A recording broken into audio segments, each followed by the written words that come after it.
Is inflation deaccelerating?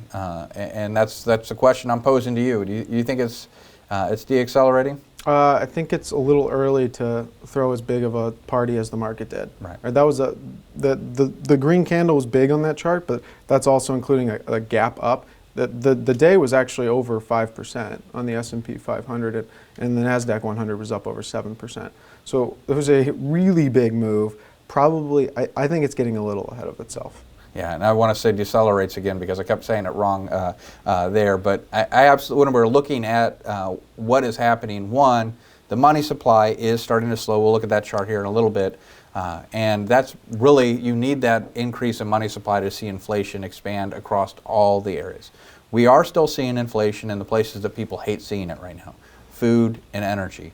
But if the money supply isn't expanding, and we have a couple of these different sectors that are going up because of supply issues, you will start to see the other parts of the inflation, the basket begin to decelerate or start to low. And so this is a good sign that we're seeing. I would still say that we're probably not getting back to below 2% inflation rate long term as a trend.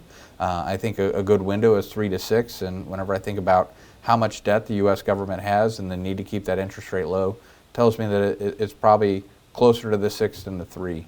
So I do think that there's been a significant paradigm change when it comes to inflation.